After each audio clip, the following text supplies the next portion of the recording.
So, I'm back with another video, another unboxing today, but this time it's going to be different. This time I've bought the new Marvel Legends series, Avengers Endgame Iron Man Mark 85. I know it's not new, but yeah, this is the Marvel Legends series action figures, which are like quite more detailed than what you would expect them to be, and for mostly for elder collectors. I don't know why they put the 4 plus symbol here. It's not for 4 plus collectors or something, but yeah, this is more of like the professional collectors action figures released by Hasbro. But yeah, that's something. So, going over the box, we have Legend series written here. Build a figure Thanos wave. This is the Iron Man Mark 85 from the Avengers Endgame. As you all know, Iron Man was my favorite, and I don't know why they just killed him in the MCU. That's why I don't like Marvel now. But yeah, I like everything about Iron Man, and I would like to collect everything if I find anything in the markets or anything. And I don't know what I just said. So, this is Marvel Avengers Endgame Iron Man Mark 85. Hasbro here shows a really cool picture of Mark 85 here, as well as here. We have this like window type of thing to see what's going on in here. We can see the action figure comes with these repulsor blasts, I think, effects, plus comes with interchangeable hands. And let's see what's behind. Says Tony Stark suits up in his high-powered Mark 85 armor. Is that all you want to say actually, Hasbro? I don't like it. Now at the bottom it shows various parts to build the Thanos build a figure, but unfortunately this Iron Man does not come with any piece. You have other figures in the wave line like Captain America, Thor, Black Widow, Black Panther, and I just forgot. Yeah, it was Marvel's Rescue, and then Iron Spider. All these come with different parts, but I don't care. Now it shows different licensing and everything on the back of the box. There's nothing else, so let's just get to it and crack this thing open. Now this is a pretty interesting box design. You just have to like pull this tab and I guess just take it out like that. And I'll just try to pull it out. I don't know why it's getting stuck. Okay, I pulled it out. Uh, let's see. This is the figure. This is something interesting. I don't know. Oh, it's just a safety guide or something. Doesn't matter. We are not newbies, but okay. Now the box itself comes with a fantastic picture of the Avengers Endgame logo. Looks really cool. Then we have this casing itself, which comes with the figure, 4 repulsor blast effects, and interchangeable hands. So I'll get each one out uh, one by one. We have this weird tape on everything, which is making quite hard for me to get these things out, but okay. 4 repulsor blasts, I think they will just pop out. Yes, they did pop out, 4 of them. Now let's take the figure out. I don't know how I should take it out. Oh, okay. Okay. I just took the thing out, and this is the box, which no one even cares about. Now let's get to it and organize everything up and show you what's inside. So, I've got this action figure out of the package, and overall it looks awesome right now. Comes with a bunch of accessories. We'll go ahead and look at them one on one. Comes with the pairs of interchangeable hands, which if my camera would like to focus, I would like to show you. It's twistable or movable actually. It can move up and down and everything. The detailing is really good on these, even on these hands, like the silver going from here, plus the fingertips and everything. And then we have this normal punching or closed hand, which also looks really cool. The detailing on these figures is really cool actually.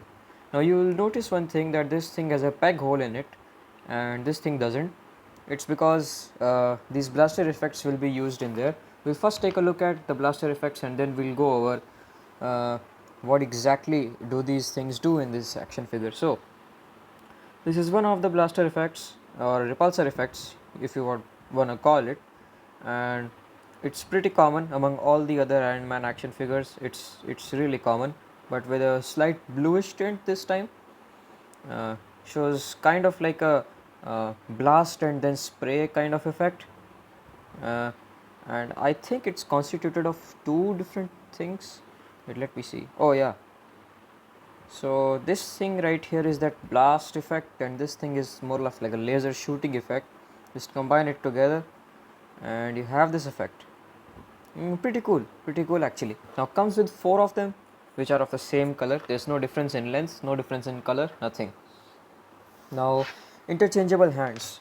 This blaster comes like pre-installed or pre-equipped with the right hand as open hand and left hand as a closed hand. Now, if you want to like change the hands, just take this thing and rip it out, just like that. Just make sure not to break it, or else your figure will go waste. Take the interchangeable hand and insert it in, just like that. Then you have the two hands just like this. Now I'm going to try to show you how these blaster effects work. So as you can see, there are peg holes in them. You just install them in right like that, install them in just like that. Now the other two go in the bottom of his feet, which also have peg holes conveniently. You take it and insert the other one as well, and now you have a flying Iron Man, which looks really cool actually. So that's how the peg holes work and that's how they function. Now I'll go over the articulation and detailing of this figure. Now let's go over the detailing of this figure, starting up with the head. As you can see, it's like movie accurate, pretty much movie accurate. You have the eyes for the helmet as white, which I don't think suits well. I think it should have been blue or something, but okay, then it's Hasbro, you know. Now coming here, we have that iconic jaw, or that joint for his helmet. We have this gun metallic gray going everywhere, and the detailing is really good. It's like really movie accurate. This gun metallic gray goes everywhere, even to the back. On the top we don't have anything much. Then on the neck we do have some detailing but no paint jobs on it, which is kind of sad but good as well. I mean, this thing would have, like, his head would have moved and eventually scratched or scraped all that painting off. So I think they did do a they did make a wise decision. I don't know why I stuttered like that. Now coming to his shoulders and chest, you can see there's more and more detailing.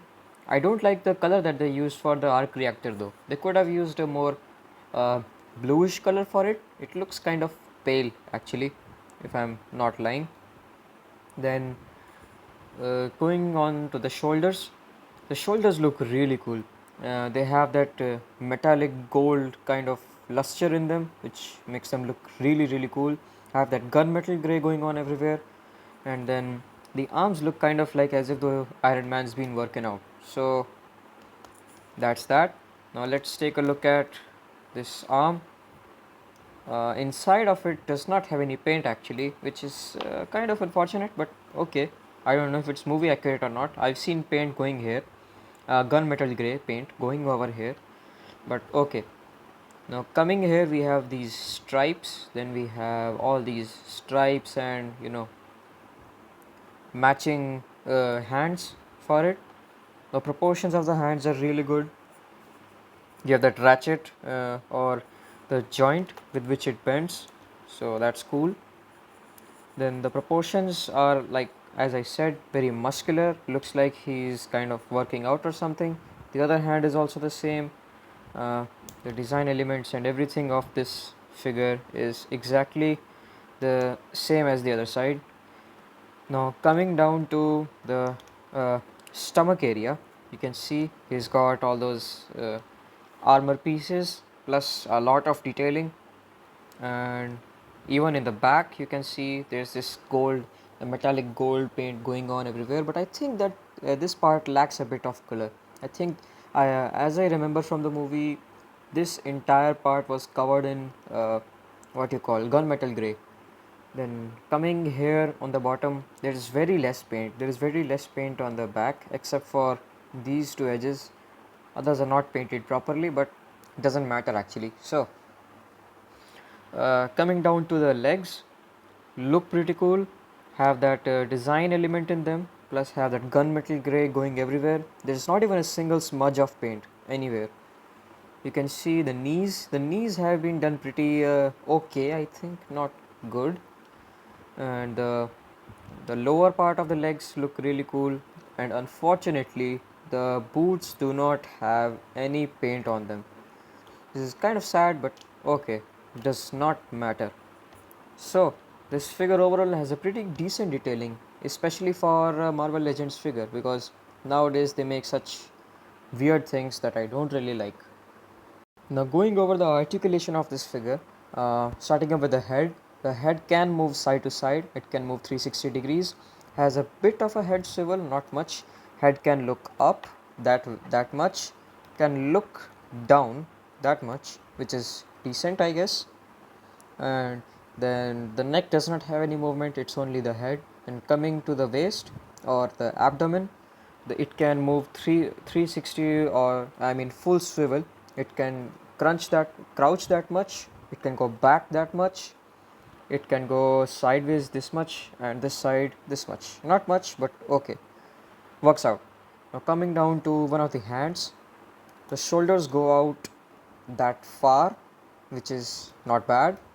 They go full 360 degrees, but has a ratchet to it, as you can see, which is unique for a Marvel Legends figure. I've never seen one before, but okay. Now has a bicep swivel, and then you have a double jointed elbows, which I really like. Then you have a full rotatable wrist, and it can go up but cannot go down. But if you exchange the hand, for example, and put on this hand, the wrist can go down and can go up, which is also good, I guess. Now coming down to the legs, they can go wide as far as this, then has that thigh swivel to it, then has double jointed knees which go that far, has these ankles which go that far down, that not much far up, and have that ankle pivot. Now overall, I think this figure looks super cool. It actually looks really good.